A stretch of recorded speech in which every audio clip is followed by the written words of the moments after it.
Hello friend, आपका स्वागत है हमारे यूट्यूब चैनल अर्श दिग्गज में। मित्रों, कक्षा 9 का वार्षिक परीक्षा समाज विज्ञान पेपर लेके आया हूँ। मुझे पता है पेपर हो चुका है, लेकिन काफ़ी बच्चों की ये समस्या थी कि सर मुझे समझ में नहीं आया है कि कौन सा क्वेश्चन गलत करके आया हूँ।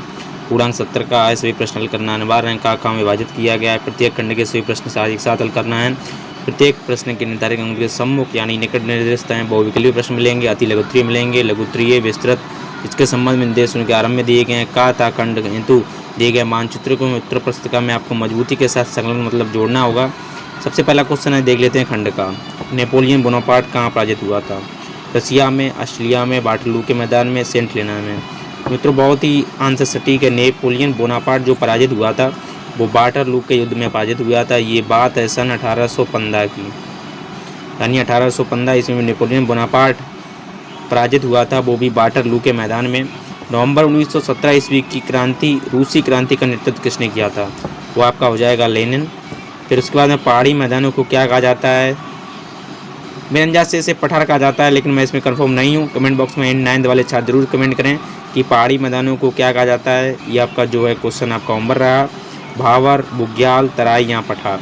संविधान सभा का अध्यक्ष कौन था जो 9 दिसंबर को बनाई गई थी? उसके अध्यक्ष थे डॉक्टर राजेंद्र प्रसाद जी। गा ऑप्शन आपका बिल्कुल ही सही है कि संविधान सभा का अध्यक्ष कौन था, तो वो थे आपके डॉक्टर राजेंद्र प्रसाद जी। इसके बाद में अगला क्वेश्चन हम देख लेते हैं आपका कि भारत की सशस्त्र सेनाओं का सर्वोच्च कमांडर कौन होता है? प्रधानमंत्री, राष्ट्रपति, उपराष्ट्रपति या राज्यपाल? वो आपका हो जाएगा राष्ट्रपति। राष्ट्रीय मानवाधिकार आयोग की नियुक्ति कौन करता है? वो होगा आपका राष्ट्रपति। गद्दी समुदाय किस राज्य से संबंधित है? ये मोस्ट इम्पोर्टेंट क्वेश्चन है। गद्दी जो है वो एक जनजाति है जो ये आपका पड़ता है, ये पड़ता है मित्रों हिमाचल प्रदेश में। 9th वाले छात्र कमेंट बॉक्स में कमेंट करें कि गद्दी समुदाय और कहाँ पड़ता है। भारतीय संविधान के निर्माण में कितना समय लगा? तो मित्रों, संविधान में जो समय लगा वो है आपका 2 वर्ष 11 माह और 18 दिन का समय लगा था। उसकी जो धनराशि ख़त्म हुई थी वो थी 26,63,729 रुपया। ये भी आप ध्यान रखिए कितनी धनराशि खत्म हुई थी, 26,87,000। सॉरी, मैं भूल रहा हूँ, शायद ऐसी कुछ धनराशि ख़त्म हुई थी, यानी व्यय हुई थी 26,87,273 रुपये, कुछ ऐसी ही धनराशि थी। ये मैं श्योर नहीं हूँ, लेकिन जो आपका क्वेश्चन है उसमें मैं श्योर हूँ कि भारतीय संविधान के निर्माण में कितना समय लगा। वो है आपका 2 वर्ष 11 माह 18 दिन। जनहित याचिका किसे कहते हैं? मित्रों, जनहित माने होता है जनता के हित में। जनता के हित में बहुत से लोगों का संग्रह। याचिका मतलब होती है एक रिपोर्ट ले लीजिए। याचिका मतलब जनहित में जो याचिका दायर की जाती हैं उन्हें बोलते हैं समाज के कल्याण के लिए, उन्हें बोलते हैं जनहित याचिका। इसकी जो शुरुआत हुई है वो शायद भोपाल में हुई है भागलपुर केस से। इसके जो न्यायाधीश थे वो थे P.N. भगवती जी। इनके शासनकाल में सबसे पहले जो मामला आया था वो उस कहते थे जनहित याचिका। उसके बाद में समाजवाद की 3 प्रमुखताएं इसमें अथवा में वन अधिनियम का चरवाहों के जीवन पर क्या पड़ा? वन अधिनियम का चरवाहों के जीवन पर प्रभाव इसलिए पड़ा क्योंकि जो चरवाहे थे वे अपनी जानवर अब वन में नहीं चरा सकते हैं। अधिनियम बन गया है, इसे लिख लेना है आपको। लोकतंत्र की समस्या को दूर करने को उपाय। लोकतंत्र की बहुत सी समस्याएं हैं, आप समाज में लिख लेंगे लोकतंत्र की समस्याएं क्या हैं वो आपको जानने को मिलेंगी।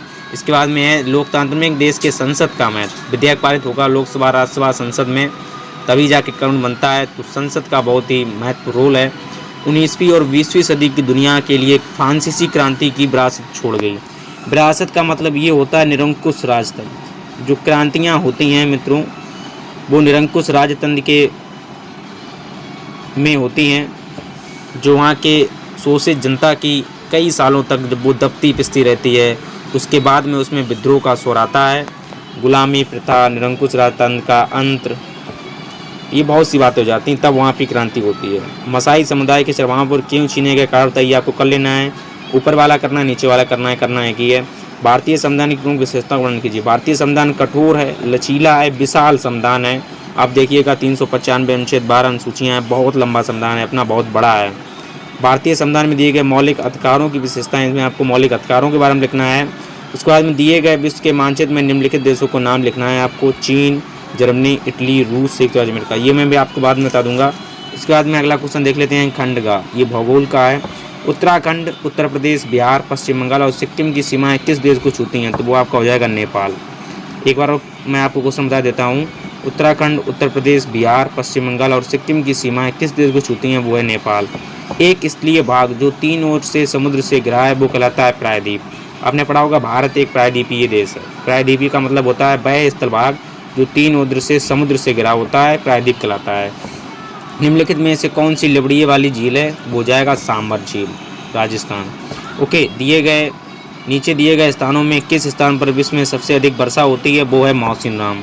पहले चेनाबूंजी में होती थी, लेकिन ये मेघालय में ही पड़ता है मौसिनराम। इसका जो नया नाम है वो आप नोट कर लीजिएगा, इसका नया नाम है सोहरा, मौसिनराम सोहरा।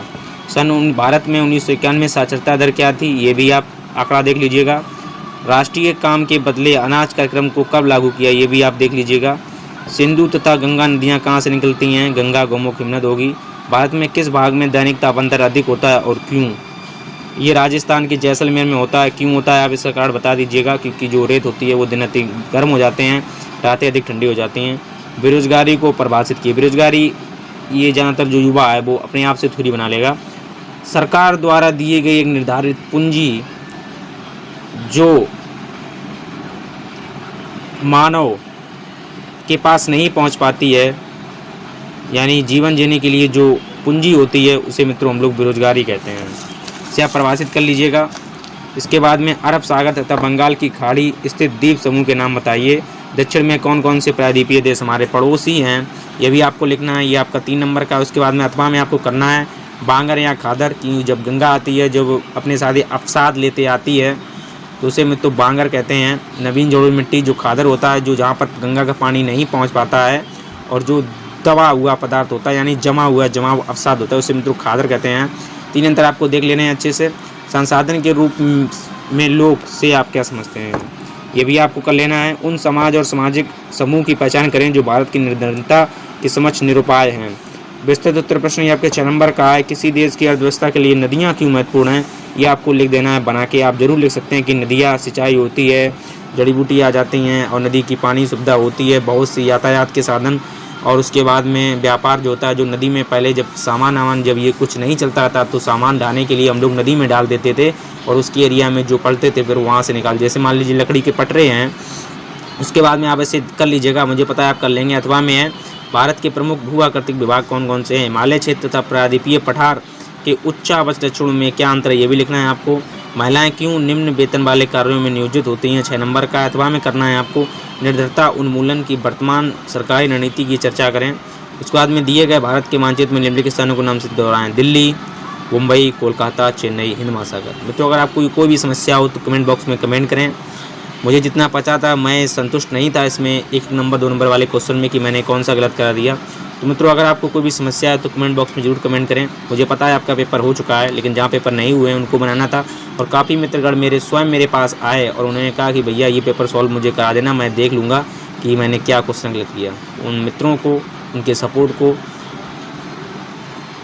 मैं बहुत बहुत सारा धन्यवाद बोलता हूँ और ऐसे ही मुझे आप सपोर्ट करते रहिए। तब तक के लिए जय हिंद, जय भारत। और एक बार फिर कहना चाहता हूँ, कोई भी समस्या कोई भी सिलेबस में है तो कमेंट बॉक्स में जरूर कमेंट करें।